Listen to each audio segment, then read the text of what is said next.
Este é um filme que eu deveria ter feito há muito tempo. Um filme sobre o jornalista Vladimir Herzog, assassinado numa prisão militar há 30 anos atrás, no inesquecível 25 de outubro de 1975. Vlado, como era conhecido por familiares e amigos, era muito meu amigo e sua morte me chocou profundamente. Eu que sempre filmava tudo, chocado, abatido com a morte do amigo, não filmei nada. Fiquei sempre com essa sensação de que havia uma falha na minha própria carreira, na minha filmografia. É uma falha que eu tento corrigir agora, nesse filme, que eu dedico à memória do meu amigo e onde eu vou falar daqueles anos de chuva. Esta será a cadeira dos depoimentos. É uma cadeira de diretor emprestada àqueles com seus depoimentos pessoais, a partir da sua vivência naqueles anos duros do regime militar, vão ajudar a reconstituir aqueles tempos, a prisão e a morte do Vladimir Herzog, do Vlado. Esse será um filme certamente de poucas imagens. É claro que nós vamos ter imagens preciosas do Vlado, da Clarice, do culto ecumênico que marcou aquela época e marcou praticamente o começo do fim da ditadura e que foi realizado nessa Catedral da Sé. Mas nós não temos as imagens dos torturadores, não temos a imagem do medo, a imagem dos aparelhos de repressão. Nós temos sim a imagem dos nossos, as faces daqueles que nós perdemos, que foram perseguidos, torturados e mortos. Vlado nasceu em 1937 na cidade de Banja Luka, na Iugoslávia. Mas durante a guerra, ele com menos de 7 anos, teve que fugir com a sua família, buscando abrigo no norte da Itália, fugindo da perseguição nazista. E ainda tão menino, foi obrigado a aprender rapidamente a falar italiano para poder assim conversar com os soldados fascistas, enquanto seu pai se fingia de mudo para não revelar a sua condição de foragido, de estrangeiro. E depois da guerra, sua família foge da Europa, buscando um abrigo no terceiro mundo. O destino foi o Brasil. Eu estudei 7 anos lado a lado a ele na mesma classe. Sei. E como nós morávamos muito perto, então frequentemente nós íamos juntos à escola. Aí o Vlado foi sempre uma pessoa muito frágil assim, de saúde, não é? E ele não gostava muito de comer, não. E a mãe dele insistia, de vez em quando a mãe dele falava assim, Rui, e a mãe dele punha umas frutas na malinha dele e tal, né? Falava, Rui, incentiva o Vlado a comer, né? E no intervalo ele relutava em comer, mas acabava comendo alguma coisa, né? Sempre teve, desde o primeiro momento, uma extraordinária sensibilidade voltada para a arte, voltada para teatro, em primeiro lugar, para cinema e para música.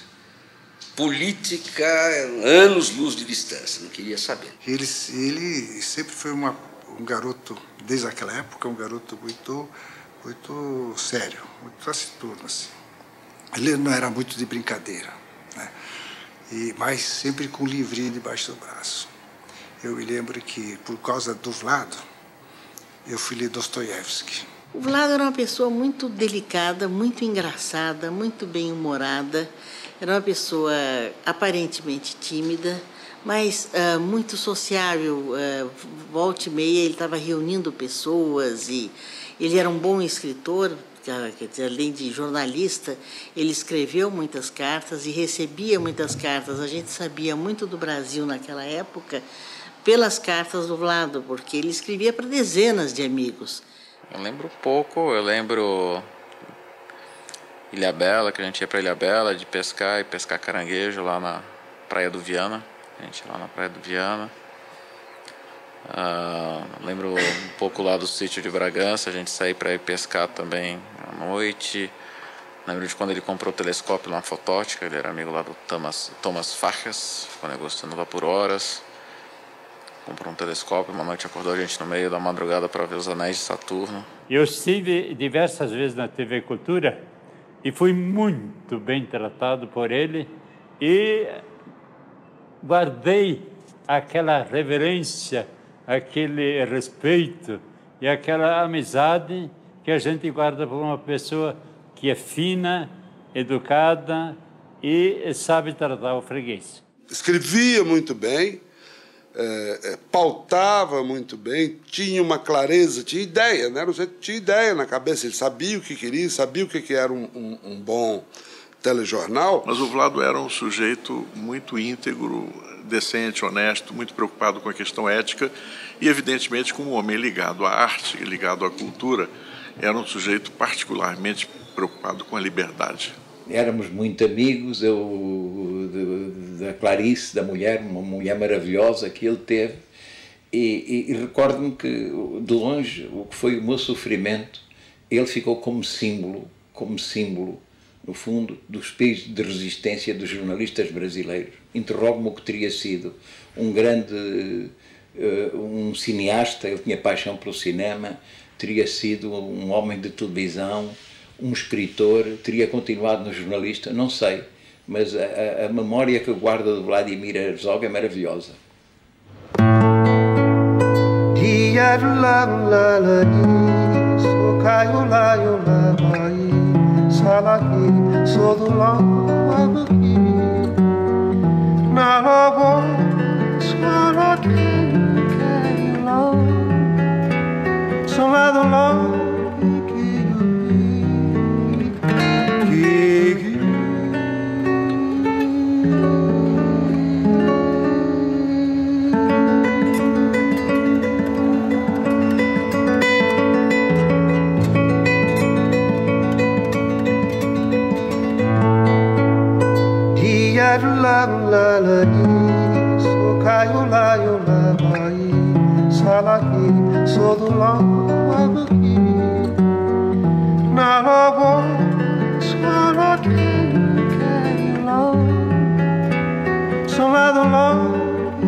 Você sabe esse nome, Vladimir Herzog?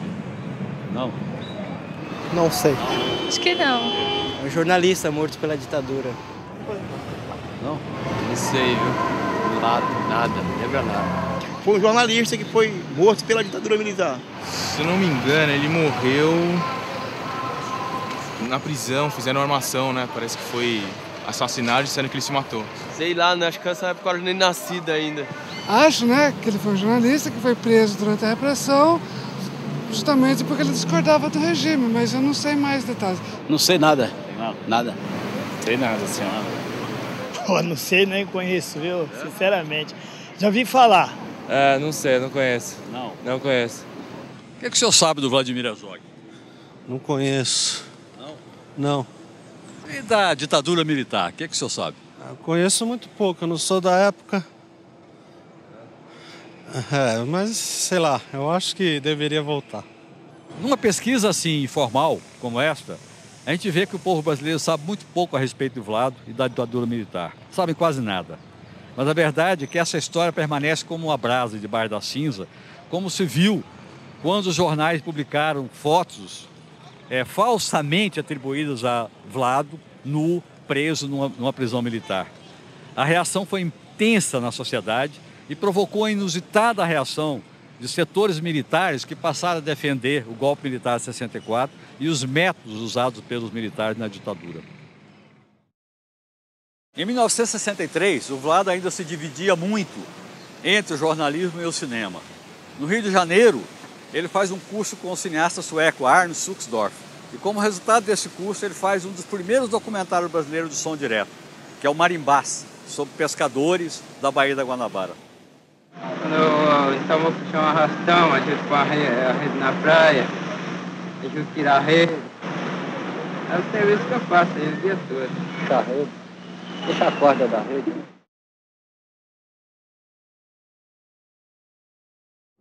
Em fevereiro de 1964, Vlado se casa com a Clarice, que ele conheceu na Faculdade de Filosofia da Universidade de São Paulo. E esse casamento foi registrado por um cinegrafista da TV Excelsior. Nessas imagens a gente pode ver amigos, muitos dos quais dão depoimento nesse filme, como o Fernando Jordão, a Fátima, e também o cineasta argentino Fernando Birri, que com sua proposta de um cinema documentário latino-americano crítico e poético, tanto nos influenciou.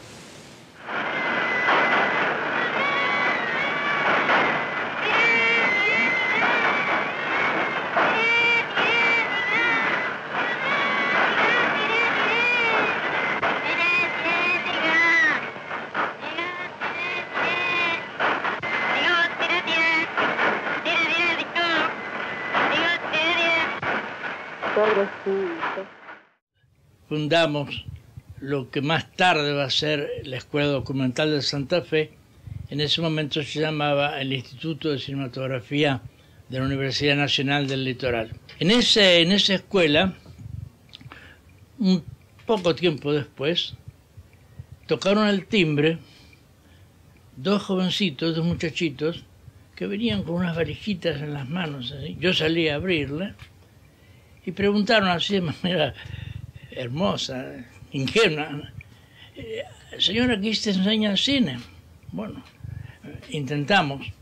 Y podríamos, venimos de Brasil, y podríamos, bueno, yo les había hablado, pasen, entren, empezamos a hablar, empezamos a tratar de entender qué era lo que estaban buscando y qué respuesta podíamos dar.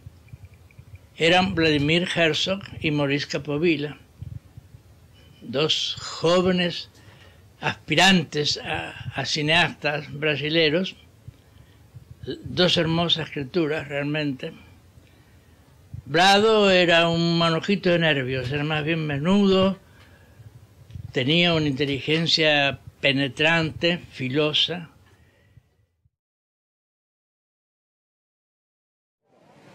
Menos de 2 meses depois do casamento, veio o golpe militar de 1964.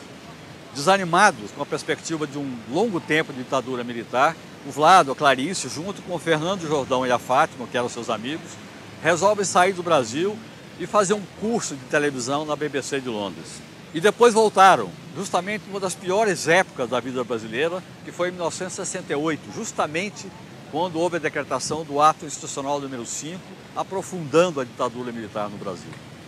Eu acho que nós passamos assim um ano juntos muito gostoso, curtindo a Inglaterra e Londres é maravilhoso, o tempo que você tem à disposição, conhecendo coisa, vendo coisa. O Vlado, ele tinha na veia, no sangue, a coisa da viagem, quer dizer, ele amava a viagem, para onde ele ia, ele tinha amigos, então era muito gostoso viajar, porque no primeiro lugar chegava, e ele sempre cultivou as amizades, né? Ele sempre escreveu, não existia computador, e-mail, internet, então era escrito, ele sempre escreveu muito, né? Então ele sempre cultivou amigos, né?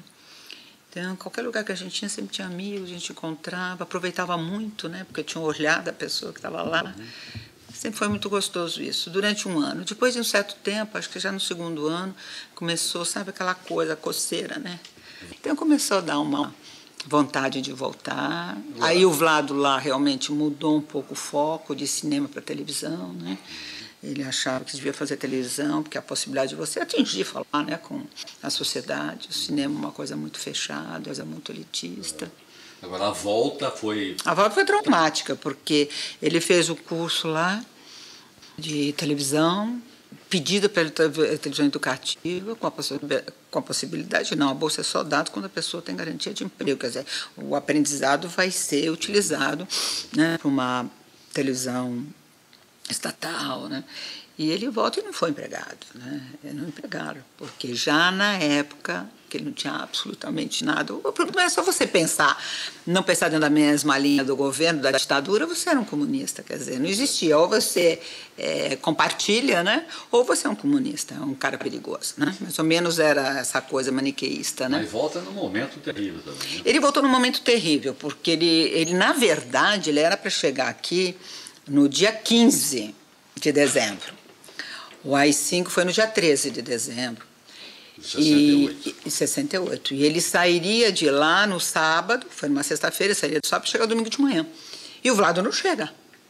Porque ele, antes de vir para cá, ele foi para Roma para ver o Birri, se despedir do Birri, passou por Roma, e à tarde de sábado ele resolveu ir ao cinema, fazer hora antes de pegar o avião, quando ele abre o jornal e ditadura militar no Brasil. Aí ele parou e ele não sabe o que fazer. Se voltava, não voltava, ele ficou uma semana mais ou menos. Institucional número 5, né? Exatamente. E ele ficou uma semana lá tentando. Volto para a BBC, mas também era tão terrível a volta, né? Era uma coisa que a gente tinha rompido, né? O que eu faço? Volto para Londres, volto para o Brasil. Ele tomou a decisão de voltar para cá. A Clarice Herzog, minha amiga, companheira querida, ela, quando eles vieram da Inglaterra, ela foi trabalhar numa empresa de pesquisa que era dirigida pelo Rodolfo Aze, que é um companheiro que já foi torturado durante a prisão e tudo, ele já morreu. E ela disse que ela queria ajudar, porque tinha, depois de 68, né, imagina, depois do ato institucional, ela achou que ela tinha que fazer alguma coisa. E ele colocou a Clarice em contato comigo. Eu ajudava a Clara Sharp, que ela tinha um nome de guerra, não sabia quem era ela viu o tal tio, encontrava com ele, encontrava na minha casa. E, às vezes, eu encontrava com o Marighella na casa dela. Ela era casada com o Vlado, ela tinha as 2 crianças, e eu não conhecia o Vlado antes, né? E eu não sabia que era o Marighella. Acho que eu tentava tanto não saber, eu queria ajudar, mas não queria me envolver. Eu sabia que eu não tinha nem estrutura para isso. Que chegava lá, eu subia, ele era uma pessoa encantadora. Depois é que ela ficou sabendo, né? Mas depois ela... Mas nesse dia que aconteceu o encontro com o Vlado, eu subi a escada levando o Marighella para conversar com ela. Quer dizer, a minha ideia era essa, né? Não tinha problema nenhum. Então, eu disse, bom, você pode subir, aí você vai conhecer a Clarice, ela vai conhecer você. Daí é que eles conversaram, inclusive, sobre o Valota, e o Vlado estava lá. E o Vlado estava com ela. Quer dizer, eles se viram e se encontraram acidentalmente. Quer dizer, se olharam, etc e tal, se cumprimentaram, mas não conversaram nada sobre política. Na época da anistia, eu estava ajudando a fazer uma exposição ali no, como chama, no Clubinho. E aí veio um amigo antigo meu e falou assim, olha, tem uma pessoa que eu quero que você veja ela, Clara. E nos beijamos, papai, choramos a beça, né, porque os nossos nomes não estavam ali, né, nesse momento importantíssimo pra gente. E eu perguntei nesse momento quem era. Ela falou, você não sabe? Não, Marighella. Foi aí que eu fiquei sabendo. Que coisa. Impressionante, né? Em 1970, na pior das ditaduras, os brasileiros fazem lá fora o que eles sabem muito bem e conquistam o tricampeonato mundial de futebol. Nessas cenas que foram registradas por mim e com o Jorge Bodansky, nós vemos as comemorações do tricampeonato em São Paulo, carregadas de tensão. E o governo militar tenta se apoderar dessa conquista, encenando um falso nacionalismo, com o presidente Médici se enrolando na bandeira nacional.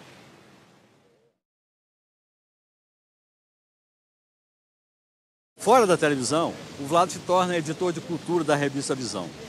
A revista Visão se torna praticamente uma ilha de independência, de visão crítica a respeito da realidade brasileira.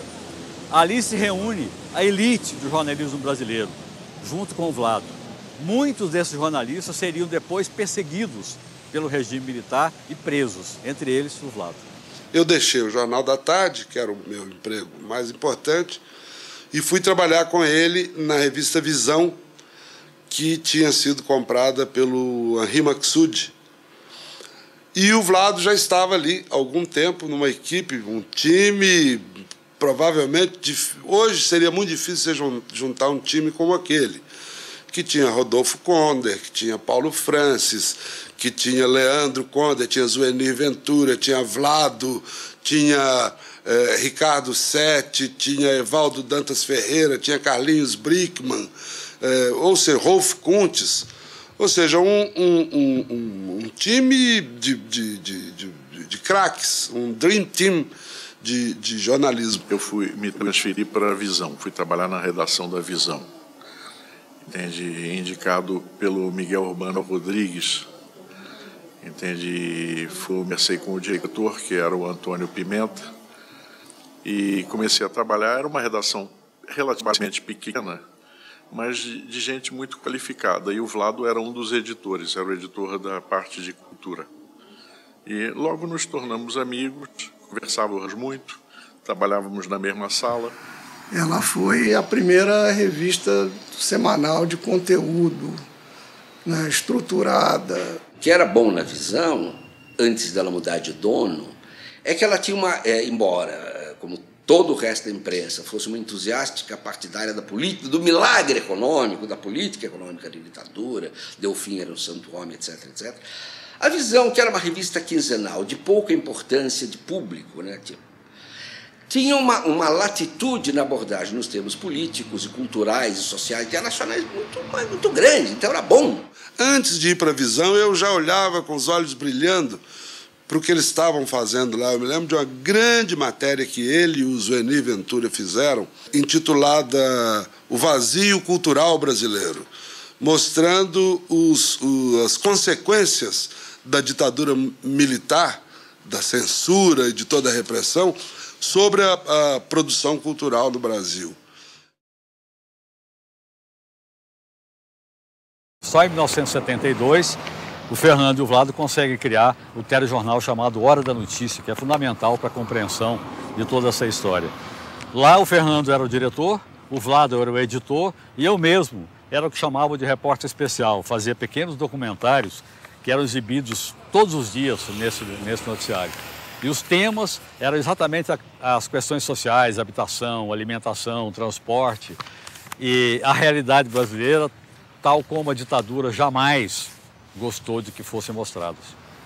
Quando eu implantei o telejornalismo na TV Cultura, aí de novo eu chamei o Vlado para trabalhar comigo, porque eu sabia que era um profissional capaz de dar uma excelente colaboração para o trabalho que eu queria fazer, não só na parte, vamos dizer, exclusivamente de realização prática das coisas como jornalista, mas também como cabeça política.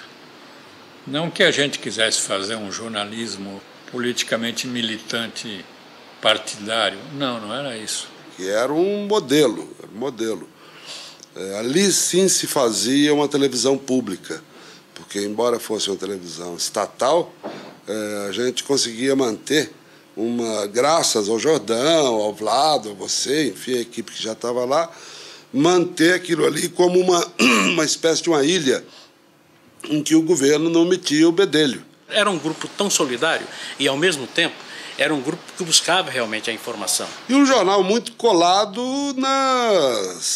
nas questões populares, efetivamente populares, porque hoje falar de coisas populares para o espectador vai achar que a gente está falando de Gugu, de Ratinho, essas coisas. Não, populares eram os problemas pelos quais passava a população brasileira mais pobre. O programa Hora da Notícia, nessa primeira fase, durou até 1974, menos de 2 anos depois de ser criado. Sujeito a constantes reclamações, ameaças, o programa sucumbe sob a intervenção de um jornalista que, segundo documentos militares, concordava em auxiliar com os órgãos militares de inteligência.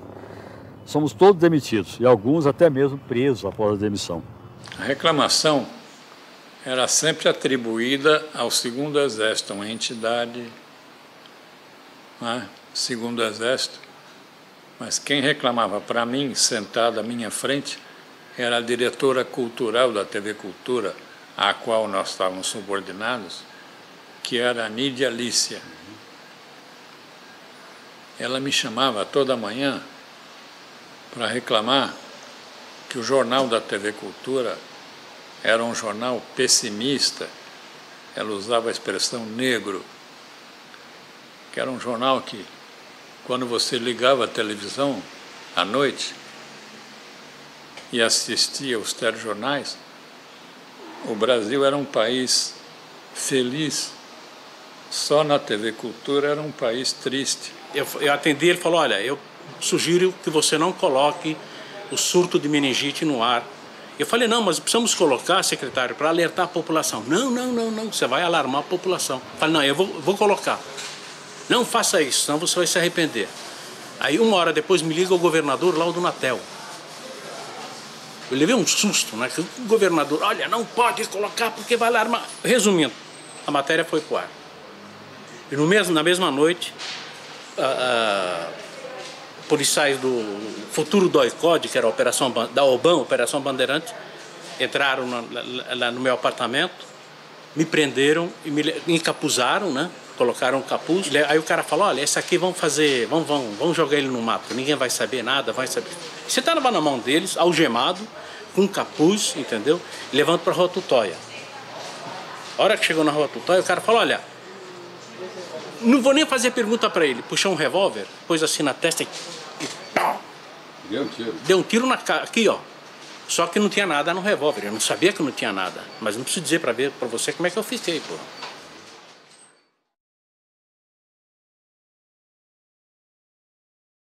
Mas a história se complicava. Em 1974, a presidência da República mudara de general. Em lugar do temível Emílio Garrastazu Médici, entrava agora um general do grupo de elite, prussiano Ernesto Geisel, assessorado por seu mentor intelectual, o general Golbery Couto e Silva. No mesmo ano, Geisel amarga a derrota eleitoral. As eleições de 1974 dão vitória esmagadora à oposição ao regime militar. Geisel, que havia alentado para uma abertura política, tenta controlar a velocidade e a profundidade dessa abertura, criando o termo vago de uma abertura lenta, gradual e segura. Geisel nomeou um político vagamente liberal para o governo paulista, Paulo Egídio Martins. Paulo Egídio, por sua vez, nomeia um verdadeiro liberal para a Secretaria de Cultura, o empresário José Mindler. Bom, quando eu recebi a visita do Paulo Egídio, me convidando para assumir uma secretaria que ele estava criando de cultura, ciência e tecnologia, eu tive dois motivos de hesitação. A hesitação maior que eu tinha seria de fazer parte de um governo com um governador nomeado, não ter sido eleito. E ele me disse, olha, você pode ter certeza que está se preparando a abertura, que a abertura virá. Desempregado, Vlado retoma sua paixão pelo cinema. Vai para a região de Canudos e prepara um roteiro para que eu filmasse. E depois começa a escrever o roteiro de meu filme, Doramundo, filmado depois de sua morte e vencedor do Festival de Gramado em 1978. Aqui é um criminoso, Dr. Ramos.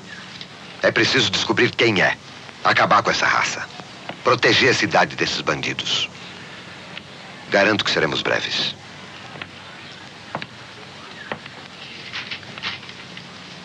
Todo criminoso acaba confessando, Ramos.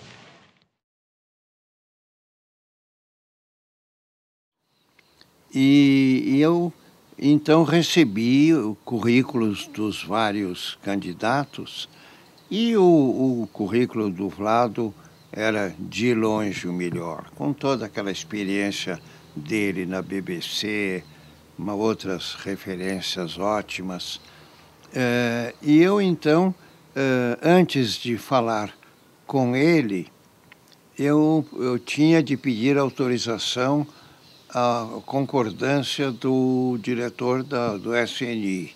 Falei com ele, telefonei, ele me pediu uma meia hora de tempo para verificar lá os registros e depois me disse que não havia problema nenhum, que o Vlado de moço tinha tido uns pruridos de esquerda, comunista, mas isso tinha passado e eu podia levar isso adiante. Aí eu fiz a indicação para saber se o Paulo Egídio concordaria e convidei o Vlado para uma conversa. Foi só aí que eu o conheci. Então, a TV Cultura, o jornalismo na TV Cultura passou a ser alvo a partir até de uma coincidência. Porque dias depois do Vlado assumir a direção do jornalismo, e pelo que eu sei, sem que a revelia dele, o pessoal botou no ar, e uma boa, quer dizer, sem um documentário sobre a Guerra do Vietnã. Começou em maio, junho, começaram a pressões, não é? E sobre o Herzog, sobre o grupo que estava na TV Cultura, a coisa foi mais específica. Havia um jornalista, acho que está vivo até hoje, chamado Cláudio Marques, que trabalhava, ou trabalhava lá, ou estava ideologicamente comprometido com o esquema dos órgãos de segurança. E ele tinha uma coluna bastante grande no Shopping News de São Paulo, né? Mais tarde pertenceu ao DCI e tudo. E a coluna dele era ditada pelo pessoal dos órgãos de segurança. E ele começou a dar notas contra o Herzog, contra o grupo da TV Cultura, contra o Mindlin. Seria bom que eles passassem uma temporada na hospedaria do Doicode, dizem que faz muito bem, não sei. Saíram várias notas. No dia 4 começou o tiroteio, né? No 4 ou 5, quer dizer, logo depois saiu uma primeira nota na coluna do jornalista Cláudio Marques, que dizia: os comunistas tomaram a TV Cultura, TV Vietcultura, por função de uma matéria da BBC de Londres, que hoje seria exibida em qualquer emissora brasileira, não tinha nenhum tipo de problema, obviamente, mas que naquela época parecia uma provocação. E essa matéria era sobre o Ho Chi Minh, né? E o curioso, quer dizer, é que isso instantaneamente foi parar na imprensa como um sinal da subversão ter tomado conta da TV Cultura. A partir deles começaram a achar que aquilo tinha se tornado, e viram que eram os nomes e tal, aquilo tinha se tornado um reduto da subversão. Agora, veja só, o nome, você acha que o nome do Vlado não foi submetido e aprovado pelos serviços de inteligência, pelo SNI, antes de assumir a direção de jornalismo numa TV pública, ou que era muito mais estatal do que pública? Claro que sim. Mas isso não bastou. Porque aí se juntam dois processos que são muito claros. De um lado, a repressão ao Partido Comunista, que era clandestino, e do qual o Vlado fazia parte, eu fazia parte, outras pessoas participavam. E, do outro lado, essa pressão enorme contra a TV Cultura, né? Que, vendo com os olhos de hoje, é nítido que isso era parte de um jogo de poder que envolvia o presidente Geisel, o Silvio Frota, o Paulo Egídio, enfim, setores dos militares e do regime que estava começando a se transformar, mas que, de alguma forma, estavam se confrontando violentamente. E nós éramos o marisco entre esse rochedo e o mar nessa confusão danada. E esse foi um processo que durou do início de setembro até a morte do Vlado.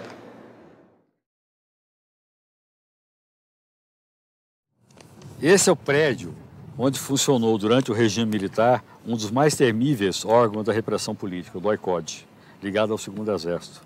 Centro de triagem, investigações e, sobretudo, de tortura e de assassinatos políticos. Por aqui passaram centenas de brasileiros, muitos dos quais mortos ou desaparecidos, entre eles o Vladimir Herzog, o Vlado. Mas a prisão de Vlado é o momento mais dramático de um processo iniciado pelo menos um ano antes. Já sem a guerrilha para reprimir, o sistema repressivo militar se volta contra um velho partido que se recusara ao caminho armado. E então o PCB, embora nunca tivesse usado a luta armada nessa etapa de resistência democrática, sofreu todas as consequências do ponto de vista da repressão como se tivesse feito. O PCB, ou pelo menos setores importantes das suas direções, foram literalmente dizimados. Assassinados com tortura, a sangue frio. O partido foi enfrentado como uma organização com muito mais força e influência que, na verdade, tinha, ou seja, se exagerava, e isso chegou até a criar, nos setores da repressão, principalmente aqui em São Paulo, a Rua Tutóio, DOI-CODE, etc., uma paranoia a respeito de uma superorganização secreta manipulada pelo PCB e pelo MCI, para desestabilizar o regime aqui no Brasil. Porque nós sentíamos que a reação estava se fechando contra nós e que nós tínhamos que preservar a direção do partido, mandando muitos diversos dirigentes do partido para o exterior. Inclusive foi o caso do Prestes. Houve uma reunião do Comitê Central em 73, janeiro de 73, em que foi decidido, inclusive, que Prestes deveria ir para o exterior. Não é? Por isso ele ficou preservado dessa repressão tremenda que se desabou contra nós.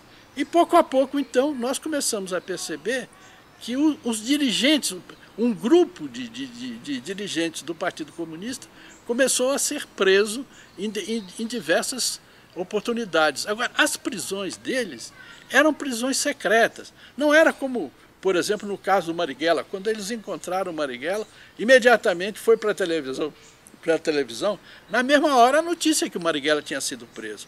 Pois bem, com os dirigentes comunistas não aconteceu isso. Com esses dirigentes comunistas foram 12 dirigentes comunistas, homens da maior importância, de um passado de luta, com grandes serviços prestados à nação brasileira, como Orlando Bonfim Júnior, grande advogado em Belo Horizonte, como Aloysio Maranhão Filho, deputado no Rio Grande do Norte, como Jaime Miranda, deputado em Alagoas, como Davi Capistrano, deputado em Pernambuco, e que foi membro, inclusive, da Brigada Internacional na luta, na luta antifascista durante a Guerra Civil, como Walter Ribeiro, não é? Ex-oficial do Exército, também expulso das Forças Armadas, e assim vários desses companheiros foram apanhados e simplesmente desapareceram. Procurando atingir Geisel e Golbery, os militares de linha dura fazem sua caçada entre os jornalistas. Era preciso mostrar que o país estava minado pelos comunistas, com a conivência do governo federal. Várias pessoas já estavam presas. Serjão estava preso, o Antony estava preso, o Duque estava preso, Marcum, Conder.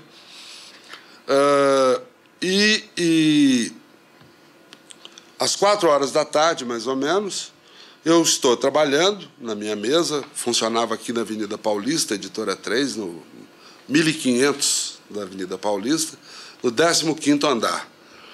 E o Luiz Carta, o Luigi, falecido Luiz Carta, saudoso Luiz Carta, que era um italiano vermelho, sanguíneo, chegou na minha mesa, que era o meu patrão, um dos meus patrões, chegou na minha mesa lívido, branco, e falou entre dentes: junta suas coisas e sai pela escada, desce pela escada, não sai pelo elevador, que tem um major e um capitão do Exército, a paisana, conversando com o Domingo Azugaray. O Domingo vai tentar enrolá-los o mais tempo possível, está dando café, está conversando, eles vieram para te pegar. Desde o momento em que outros companheiros meus, aí da área do movimento estudantil, já colegas de velhas batalhas, como Sérgio Gomes e outros, tinham sido presos, eu sabia que era uma questão de tempo, né? E estava preparado para isso, teoricamente, imaginava que estava. Mas não sabia, nem jamais podia imaginar que a minha mulher fosse presa comigo, a Adileia, que era mãe da nossa filha, que tinha 6 meses na época, hoje tem 30 anos. E jamais imaginei. E nem pude imaginar que esta prisão resultasse na prisão do Vlado e muito menos na morte dele. Na realidade, eu não fui preso. Eu fui, e acredito que todo mundo, eu fui sequestrado, né? Que é diferente de preso, né? Os caras chegaram lá no meu trabalho e sequer admitiam para o meu chefe, na época, que eu estava sendo preso. Não, vai nos acompanhar, e não admitia que ele fosse junto, nem admitiam dizer para onde, nem, enfim. E logo na saída do trabalho estava lá um ou outro, ou mais, eu não sei, veraneio, onde você é encapuçado e é levado para um lugar sem saber para onde, né? Pela comunicação do rádio, né, eles se comunicando para onde leva, para onde não leva, informaram que estaria sendo levado para o centro cirúrgico. Eu tinha saído daqui numa sexta-feira, antevéspera do aniversário da Adileia, da minha mulher, para comprar uma bicicleta que era o presente de aniversário que eu ia dar para ela. Levei para casa, estava montando a bicicleta na garagem de casa, um sobradinho, na zona sul de São Paulo, quando chegou a perua do Doicode, que era uma coisa que todo mundo sabia como é que era, né? Ninguém queria ver, mas todo mundo sabia que era uma veraneio, com placa fria, com 3 ou 4 caras vestidos em roupas civis, que se apresentavam muitas vezes muito educadamente, como foi no meu caso. E os caras disseram: o senhor Paulo Sérgio Marcon? Sim, senhor. Nós somos do 2º Exército e queremos que o senhor viesse conosco. E a Carmen estava com uma amiga nossa no andar de cima, no sobrado. E eu chamei a Carmen e ela desceu. Eu falei: olha, esses senhores aqui estão me levando preso. Não é preso, o senhor só vai prestar um depoimento, né? Tocaram a campainha, eu abri, eram 2 sujeitos grandes, entende? Quer dizer, me davam a impressão ali de serem muito maiores, provavelmente, do que eram, mas eram grandes. E aí eu pedi licença para botar uma roupa, porque eu estava de pijama. Eles me deixaram trocar de roupa, eu botei a roupa e saí com eles.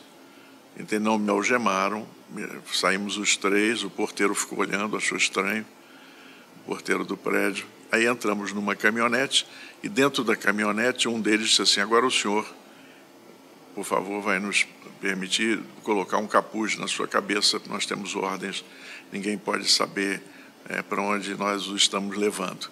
Então, enfiou um capuz preto na minha cabeça, entende? Mas ainda educadamente. Depois eu ia sentir saudade dessas gentilezas. Desci, sentei no banco traseiro da C14 deles, eles vieram com uma C14, era uma C14 azul marinho, quase preta, né? Aí entrei, sentei e fomos conversando, eles falando, normal. Quando chegamos na Tomás Carvalhal, descendo pela Paulista, mais ou menos na entrada da 23, eles me mandaram enfiar um capuz na cabeça.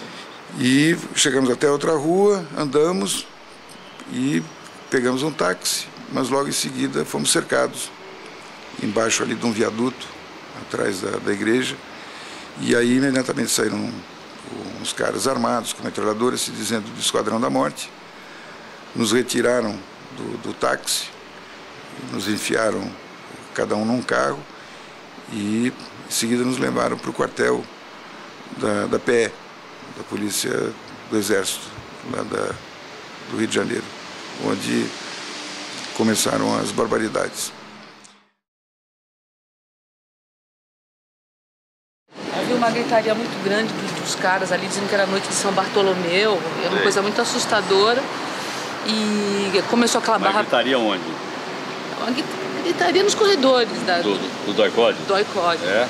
E havia uma gritaria muito grande, aquela confusão toda.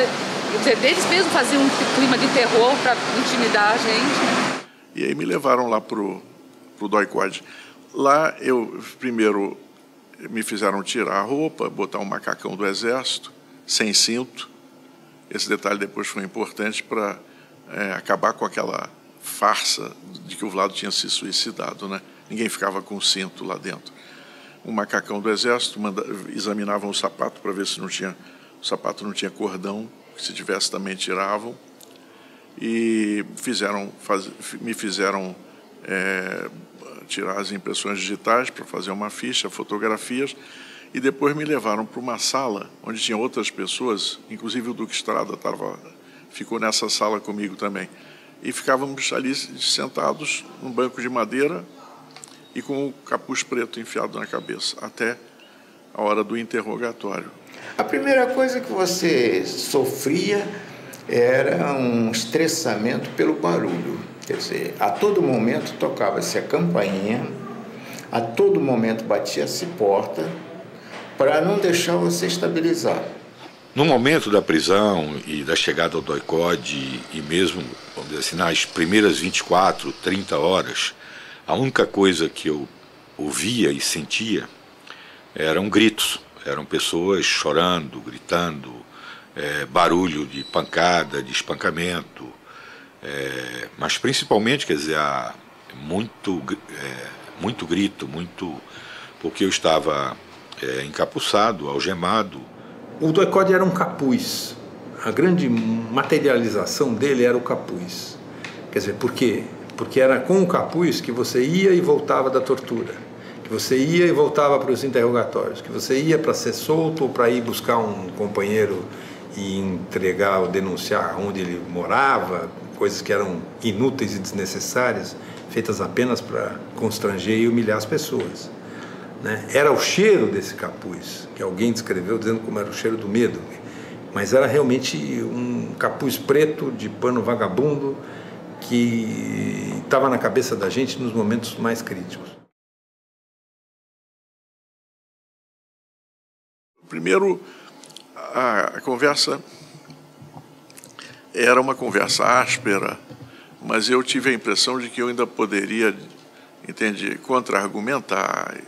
E começamos a discutir. Eu disse que nós éramos um grupo de jornalistas e intelectuais preocupados em discutir os destinos do Brasil, mas que não tínhamos nenhuma ação subversiva, essas coisas.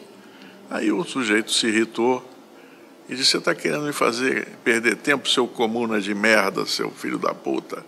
E aí me deu um tranco e disse assim: você vai ver uma coisa. Passou pelo meu lado, eu de capuz. Já é uma discussão estranha você discutir com um cara, você de capuz preto na cabeça, sem ver a cara do sujeito, né? Mas, enfim, eu ainda tentava discutir. Aí ele passou pelo meu lado, abriu a porta e disse: Marechal, manda vir uma equipe aí e manda trazer a Pimentinha. Eu achei aquilo estranho e fiquei imaginando o que seria a Pimentinha. E confesso a você que eu não me senti bem pensando no que seria a Pimentinha. No primeiro momento, o pavor, o medo da tortura. Quer dizer, você ainda não sabe, quer dizer, tudo o que eles vão fazer com você. Então você fica com mais medo do que vem pela frente do que aquilo que você já está passando. Um segundo momento é o momento em que o corpo grita, quer dizer, pelo que você está sofrendo. Que tipo de tortura você sofreu? Comigo foi basicamente espancamento e choque elétrico na cadeira do dragão. A Pimentinha, na verdade, não era o que eu imaginava, era uma outra coisa, mas não era melhor. Era uma máquina de choques elétricos, que eles chamavam de Pimentinha.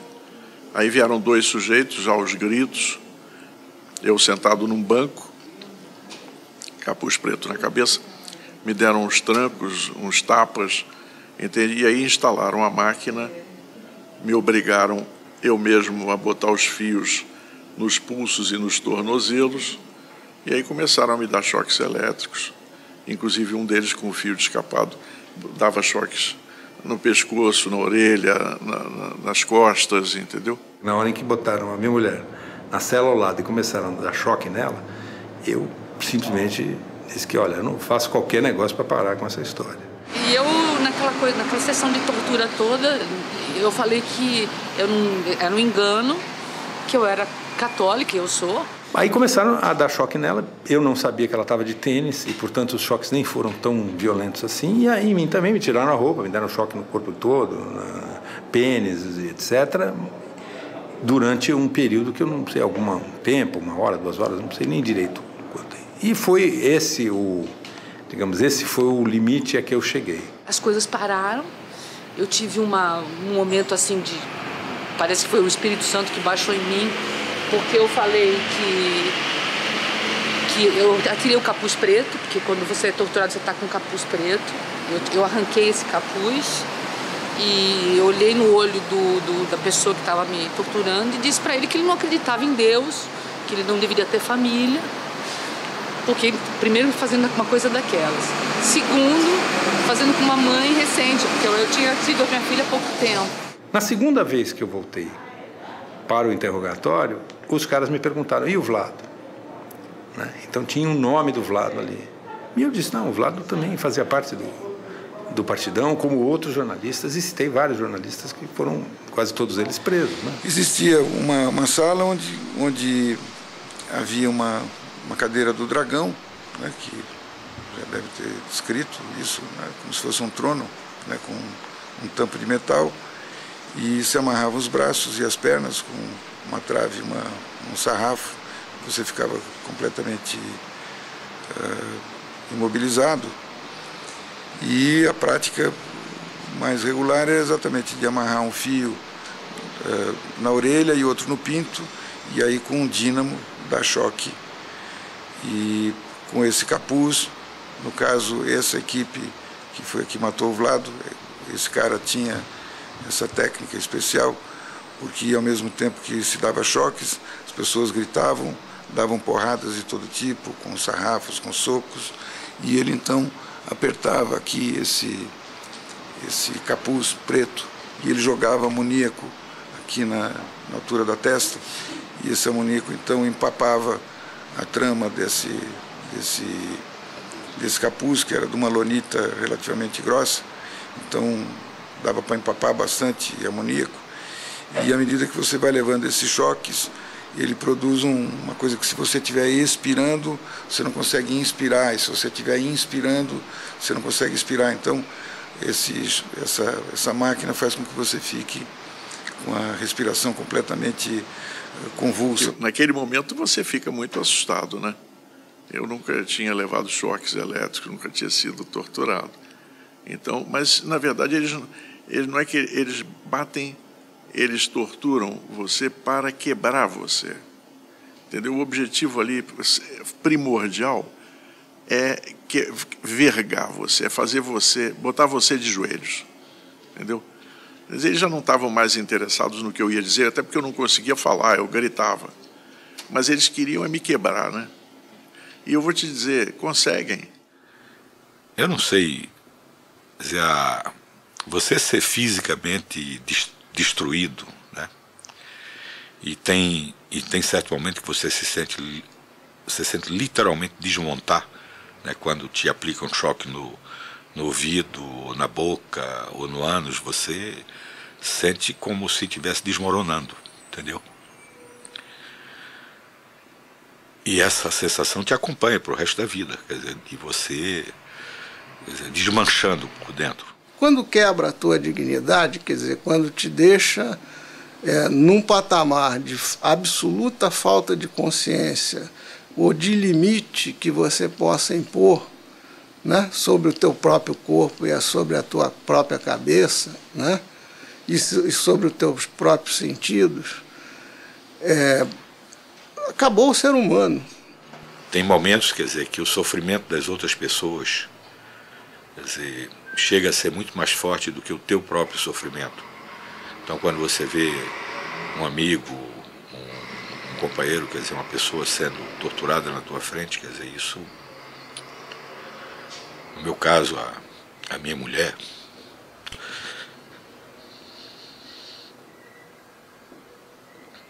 isso te marca pro resto da vida. Na verdade, a tortura, ela foi usada como sistema, exatamente igual aos nazistas. Ela foi usada aqui no Brasil, e não pela primeira vez, o Estado Novo também usou, mas ela era o sistema que segurava a ditadura. Ela foi usada como sistema, tanto que, se você estudar, você vai ver de cada grupo, seja um grupo de estudantes, um grupo de estudos que eles consideravam subversivo, um grupo de música, ou uma organização armada, ou um partido como o Partidão, ou o PCdoB, ou qualquer coisa, todos tiveram um líder morto.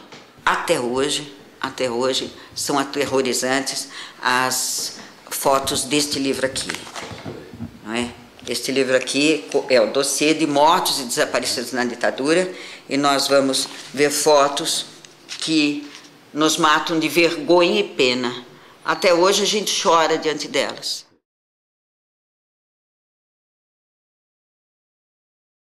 Eu estava lá em casa, aí chegaram 2 casos, um caso de policial.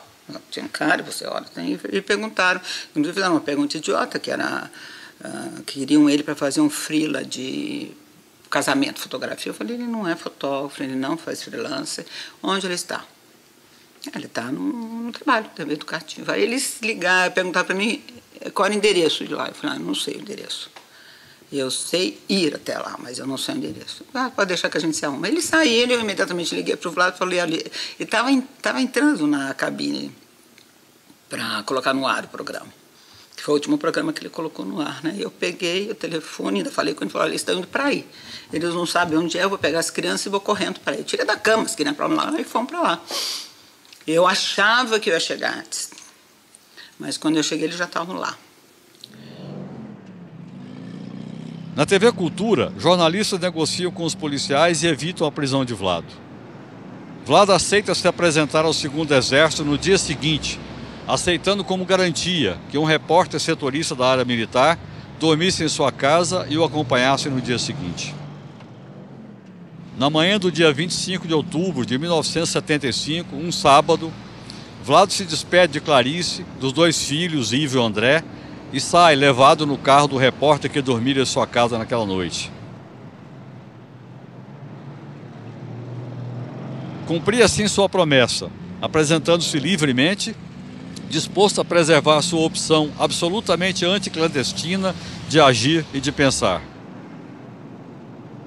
O destino final, onde sabia estar muitos de seus amigos, companheiros de trabalho desde a revista Visão, era o estranho prédio da rua Tomás Carvalhal, o DOI-CODE.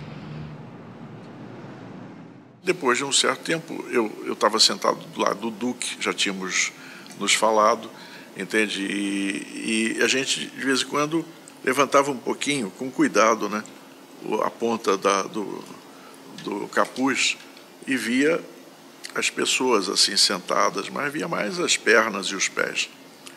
E quando chegavam pessoas novas, a gente também percebia. E o Vlado chegou e imediatamente você conhece o cara há anos, trabalhou com ele o tempo todo na mesma sala, até compramos sapatos juntos.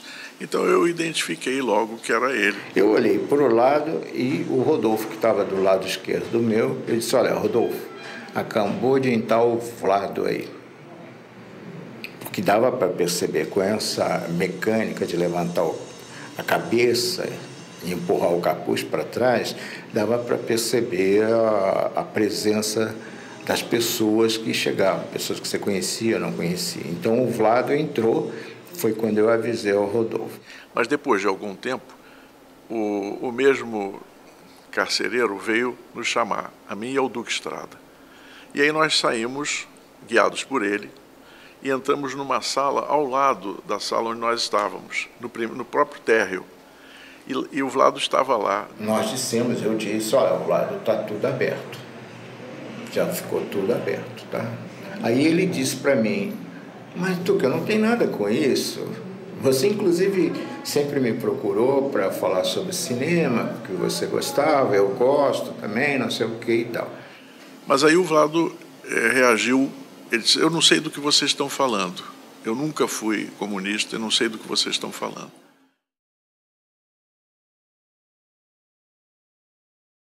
Como a sala onde ele estava era ao lado, nós logo começamos a ouvir os gritos dele, né? Aí ele começou a levar porrada, ouvimos primeiro os gritos dele como quem está levando socos e tapas, etc.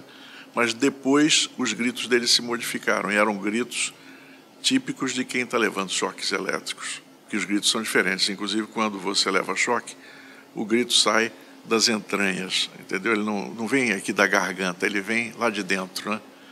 Aí depois botaram alguma coisa na boca, provavelmente um pano, mas ele continuava gritando e eles até saiu alguém da sala onde ele estava sendo torturado e ligou o rádio no corredor e o rádio estava dando, eu me lembro desse detalhe, a notícia de que o generalíssimo Franco estava morrendo e tinha recebido a extrema unção em Madrid. Aí os gritos demoraram algum tempo, depois tudo parou de novo. Então os pássaros cantavam, mas num silêncio mortal dentro do DOI-CODE. Quer dizer, eles que tocavam campainha, batiam porta, de repente passaram a fazer um silêncio reverencial. Passou-se algum tempo, aí eles nos retiraram todos da sala e levaram para o andar de cima, supostamente para reconhecer algumas fotos. Ninguém sabia quem eram as pessoas das fotos. Na verdade, era uma manobra para nos tirar daquela sala, porque o corpo do Vlado teria que ser retirado por ali, Ali era o caminho de entrada e saída, entendeu? Então ele já estava morto, mas nós não sabíamos. Eu falei com a Clarice, ela falou comigo, eu falei, não, Clarice, não vai ter nada, porque pô, ele que se apresentou, não tem nada. E depois é o seguinte, eu fui preso 1 ano antes e não aconteceu nada, eu estou vivo, pode ficar tranquila. E eu fui pescar. Fui pescar lá numa represa aí, entendeu? Tranquilo, também. Eu tinha certeza absoluta que não ia acontecer nada, entendeu? Aí quando voltei à noite, meu irmão falou, mataram o Vlado. Eu falei, o quê? E aí eu fui fazendo as coisas. Uma das coisas mais difíceis para mim foi falar com a dona Zora, né? Porque quando eu fui contar para a dona Zora, ela falou, vão matar meu filho, vão matar meu filho. Eu tenho um tio que foi morto durante a repressão, mas vai ver como fizeram com seu tio durante o Estado Novo, né? Eu falei, não, dona Zora, não existe mais tortura nesse país. Eu tentei acalmá-la. E horas depois eu tive que falar que estava morto. Isso foi muito duro para mim. Isso devia ser mais ou menos meia hora depois do que Clarice soube. A Clarice estava sozinha em casa. Nós ligamos para a Clarice para perguntar se ela queria ir para casa ou se a gente queria jantar com a gente. Ela disse, não, eu prefiro ficar tranquilo, que meus filhos estão muito excitados, eles já foram para a cama, então eu estou tranquilamente lendo aqui. E depois, meia hora depois, nós soubemos. E quando eu soube, aí eu fui direto para lá, a Clarice nem me chamou, nada, eu fui direto para lá, estavam acabando de sair uns homens que depois eu soube que eram diretores da TV Cultura e que foram avisá-la oficialmente. Foi um dia terrível. Foi um dia terrível. Foi terrível. Porque no final da tarde começaram a ligar para mim, queriam falar comigo, procurando o diretor do Canal 2 na minha casa. Eu falei, como? Eu não tenho, nem sei quem é, não tenho contato nenhum. E aí eu comecei a achar que tinha acontecido alguma coisa. E quando o pessoal chegou do Canal 2, na hora que eu olhei, eu comecei a berrar que tinham assassinado o Vlado, isso eu tinha certeza. Em nenhum momento tive dúvida disso.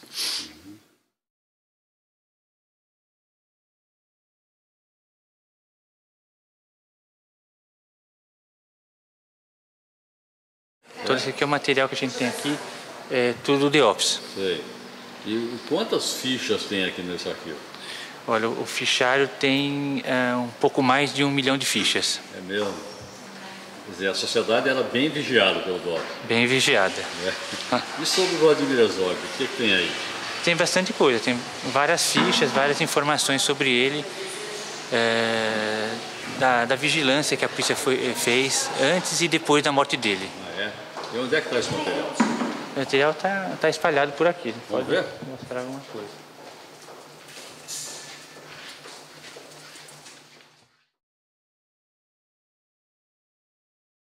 Vlado estava morto, agredido violentamente pelo seu torturador.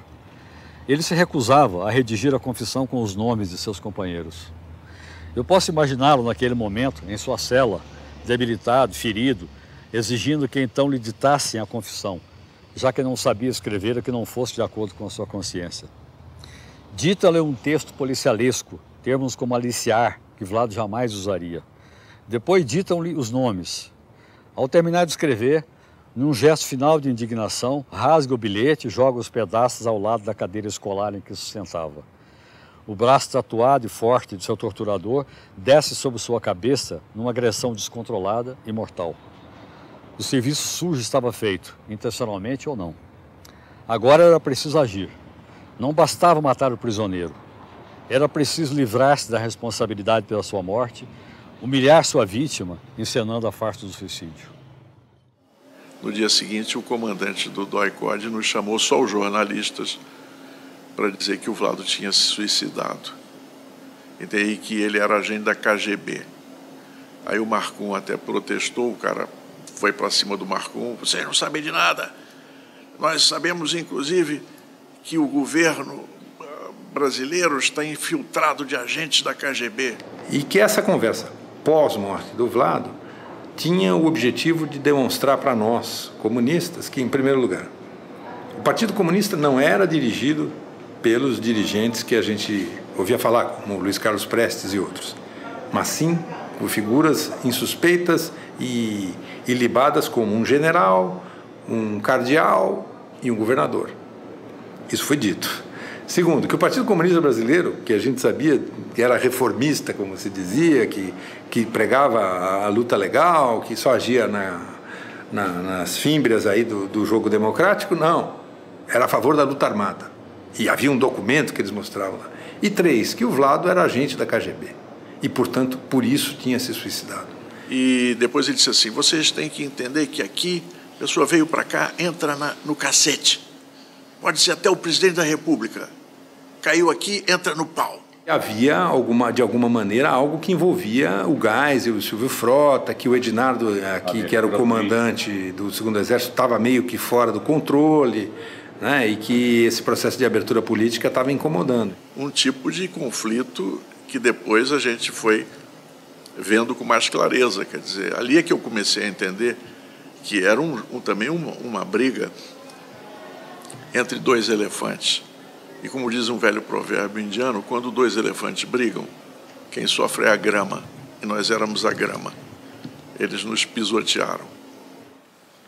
Eu cheguei sábado em Nova York e domingo de manhã estava no Texas quando recebi a notícia da morte do Vlado. Foi um choque terrível. Na tarde de domingo, eu liguei para o Coverini. E ele acabava me disseram, está chegando agora. Ele chegou e não sabia de nada, porque ele ficava isolado na Granja do Torto. Aí eu disse para ele, general, eu procurei na manhã da madrugada de sábado por causa disso, porque tinha sido preso o Vlado Herzog, e olha, ele morreu.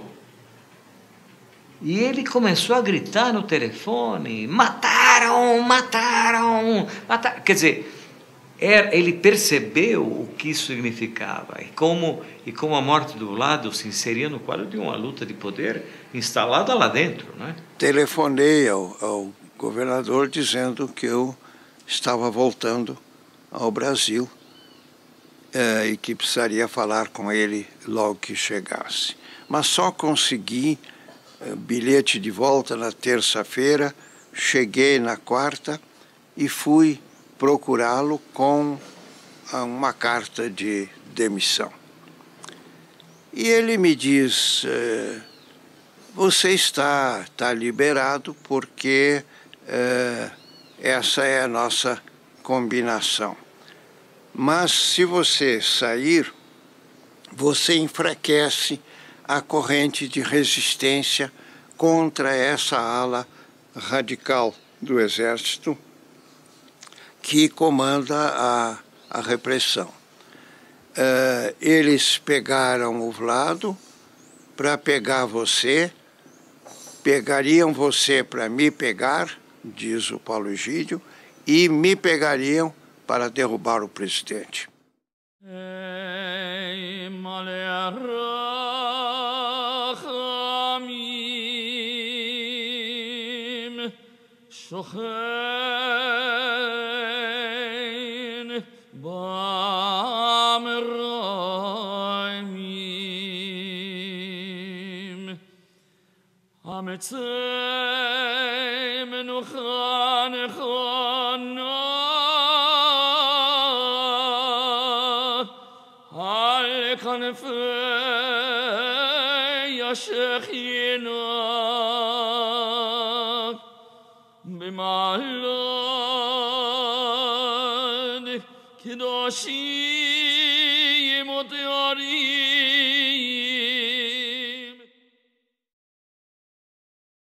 Eu estava em Itaici, portanto, numa reunião de bispos e presidindo a reunião dos bispos do Estado. Então, me telefonaram para lá que queriam fazer uma homenagem religiosa, se fosse possível, até uma liturgia compartilhada com os judeus.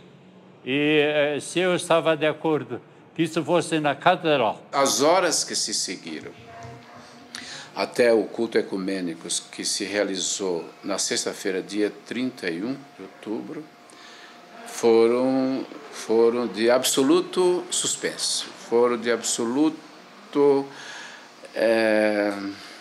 É difícil encontrar a palavra, de tensão total, de não se sentir o chão debaixo dos pés. Eu fui ameaçado, dois do governo militar naquela época vieram aqui para me convencer que o meu lugar não era lá na catedral. Eles disseram, você indo lá, todos que forem mortos, porque tem 500 praças espalhadas na Sé, e que com qualquer grito que alguém dê, ou qualquer manifestação que haja, eles têm a obrigação de atirar, e atirar para matar. E que aquele momento era preciso ser conduzido com todas as medidas que impedissem a reação daquele setor que no momento conspirava contra a possibilidade do regime ter o mínimo de abertura. O Dom Paulo e eu, na noite anterior, nós tivemos uma reunião e decidimos que o culto ecumênico era a nossa manifestação de repulsa pública, a manifestação de repúdio contra as mentiras do governo militar naquela época. E lá nós estávamos, o cardeal, o pastor, o reverendo Jaime Wright e eu. Calculava-se 8.000 pessoas na Catedral da Sé, dentro e fora da Catedral. Quando eu entrei na Catedral e vi que não havia lugar nem para um fósforo, tanta gente, e gente tão comovida, chorando, né, à frente de uma pessoa querida na cidade, estimada na cidade. Quando eu vi isso, eu me enchi de esperança em favor do povo brasileiro. Não se pode dizer que seja um protesto direto, não é? Num desafio direto, mas num protesto silencioso e muito mais profundo e muito mais forte, não é? Isso mexe com as pessoas, porque aí não é uma coisa clerical de uma religião, não, é das religiões, dos espíritos que se juntam.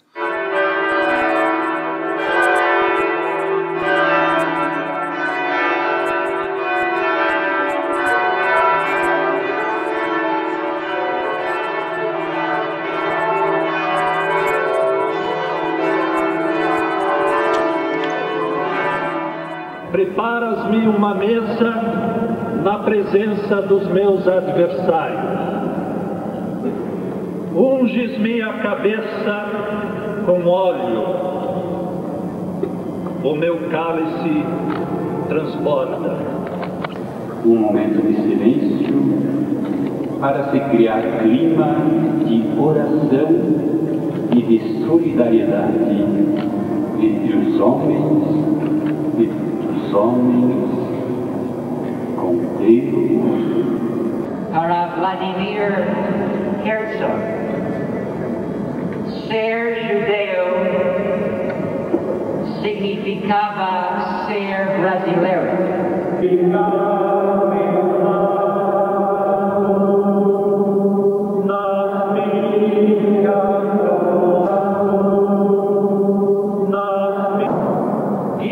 Pelas veredas que retens os pecados, Senhor. Em nome de Deus, homem, nós pedimos paz. Nós desejamos a paz que é uma necessidade do homem. Nós pedimos em nome da consciência do homem. Neste momento de dor, para todos nós, não só jornalistas, mas a todos os nossos irmãos de todas as crenças religiosas aqui presentes, eu quero fazer um apelo como a última homenagem, neste momento de dor para todos nós, ao nosso irmão morto, ao homem morto, ao Deus homem morto, ao Deus que está em todos os homens. Silêncio, saiamos daqui, desse templo sob o qual se reúnem todas as crenças. Saiamos em silêncio, saiamos e aguardemos o caminho da paz. É que no caso Herzog, a reação, felizmente, não é, foi tão intensa que permitiu que logo depois, digamos, claro que nunca essas coisas não compensam, ou não neutralizam a morte, nem a barbaridade de um assassinato, mas, de certa forma, criam um anteparo, um contrapeso, não é? O reconhecimento imediato, digamos, toda há 30 anos que Herzog virou um mito, e não apenas do jornalista. Realmente foi uma coisa tão violenta que abalou o país e reforçou a ideia de abertura, que ainda demorou um tempo, mas, a meu ver, foi o fator decisivo da caminhada da abertura política. Eu creio que isso não é consolo, mas o Vlado não morreu em vão. Na época, quando o Flávio foi assassinado, eu tinha um ódio monumental. Eu fui movida pela raiva, pelo ódio, pela injustiça. Eu olhava na rua, vendo que o mundo continuava, ia para o trabalho, as pessoas andando ali pela Paulista. Dizia, como pode a vida continuar, né? Normal para as pessoas. Eu tinha muito ódio disso. Eu tinha muito ódio dele não participar desse processo de abertura. Ele tinha tanta coisa que ele podia dar, né? Tanta coisa, tantos ideais, tantos sonhos, tanta competência, e que se perdeu, né? Era uma pessoa completamente doce, uma pessoa competente, um jornalista competente, ligada a cinema, ligada a teatro, ligada à televisão, uma pessoa, inclusive, com um pensamento de uma pessoa que apoiava muito, vamos dizer assim, a exposição das ideias e não a clandestinidade delas. Que aumenta a covardia. Exatamente. Então, isso que começa a ficar chocante, porque você vai vendo que a brutalidade com aquela pessoa é uma brutalidade acima, né, de qualquer, né, experiência vivida até ali, né, o fato de ser aquela pessoa e o que ele representava. Né.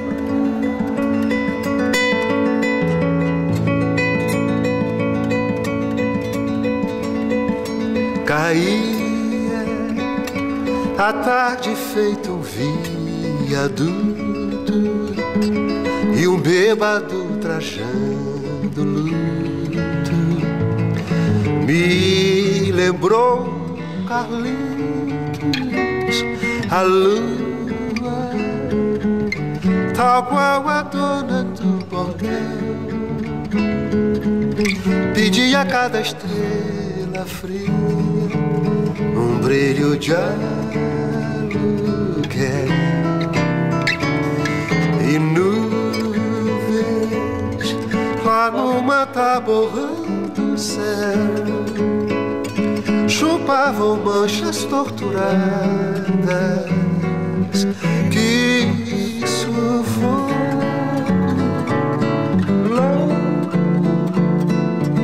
o bêbado chapéu fazia reverências mil pra noite do Brasil, meu Brasil que sonha com a volta do irmão do enfio, com tanta gente que partiu no rabo de foguete, chora a nossa pátria mãe gentil, choram Marias e Clarices no solo do Brasil. Mas, ai, mas sei, uma adoração urgente não há de ser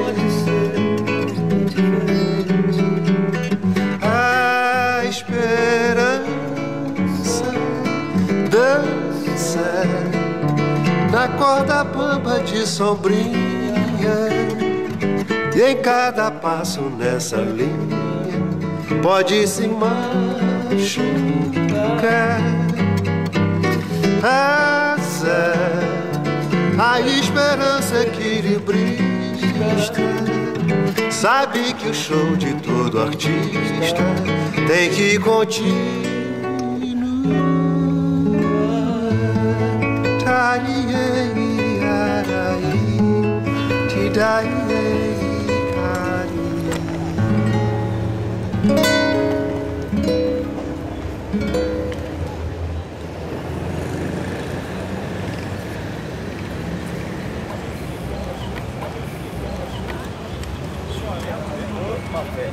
Isso,